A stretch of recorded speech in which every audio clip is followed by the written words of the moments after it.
The most interesting quarterback situation of the week is once again with the Cleveland Browns. Yes, the Johnny Manziel era is once again on hold as the Browns have decided to stick with Brian Hoyer as their starting quarterback this week against the Indianapolis Colts, just a week after he was benched in favor of Manziel in a loss to Buffalo.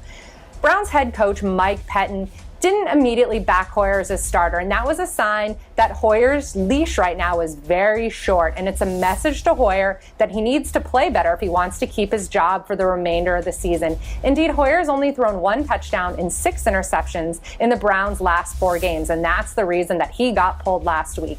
But still, he is the quarterback who got the Browns to 7-5 and has the Browns in playoff contention in December, something that hasn't happened in Northeast Ohio in years. So if Hoyer can protect the ball, improve his chemistry with wide receiver Josh Gordon, and keep the Browns competitive this week against the Colts, this could be his job for the rest of the year. But if not, the Browns have shown they're willing to go to Manziel, and that's going to keep lots of football fans around the country glued to Browns games from start to finish.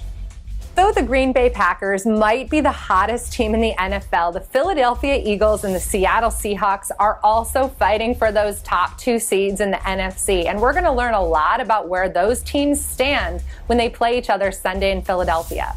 Both teams are coming off huge Thanksgiving Day wins against their division rivals. Yet this game could be just as important when it comes to the big picture of the NFC playoff situation. Seattle must find a way to build off of that big defensive performance they had against the Niners. And the way to do that is to force Eagles quarterback Mark Sanchez into committing turnovers. The challenge for Seattle's offense, meanwhile, is going to be to find a way to score touchdowns. Settling for field goals might have worked against the Niners, but it's not going to cut it against Philadelphia. Last week brought us one great quarterback matchup with Tom Brady against Aaron Rodgers, and now we're getting another with Brady and the Patriots traveling to San Diego to play Phillip Rivers and the surging San Diego Chargers. So could this become yet another quarterback's duel? Rivers certainly is up for it. He's rallied the Chargers out of their midseason swoon and has San Diego back in playoff contention. And beating Brady, something Rivers has never done in his career, would make a major statement heading into next week's game against Denver. The Patriots, meanwhile, are spending the week in San Diego and are hoping that a week away from home can help the team refocus after that heartbreaking loss to the Packers last week. Another game with major playoff implications is in Miami between the Dolphins and the Baltimore Ravens. Miami managed to escape Monday night against the New York Jets, but they know they'll have to play better in order to beat a desperate Baltimore Ravens team. Indeed, after the Ravens' final minute loss to San Diego last week, the Ravens have to approach every game in the final month of the season as if it was a playoff game.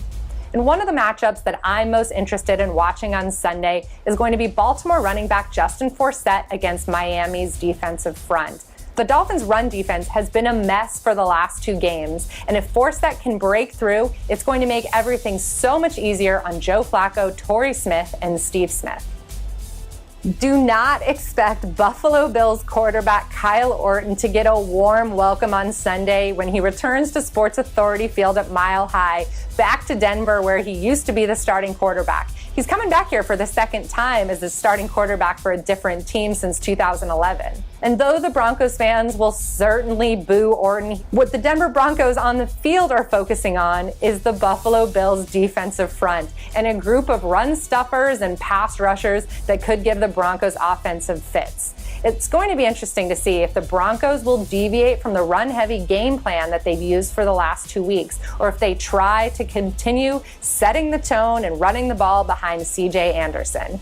Another important name to watch this week for Denver is tight end Julius Thomas. The Broncos have missed him dearly in the last couple weeks while he's been off the field dealing with an ankle injury. And if he's back this week, it'll be a major boost for Peyton Manning and Denver's red zone offense.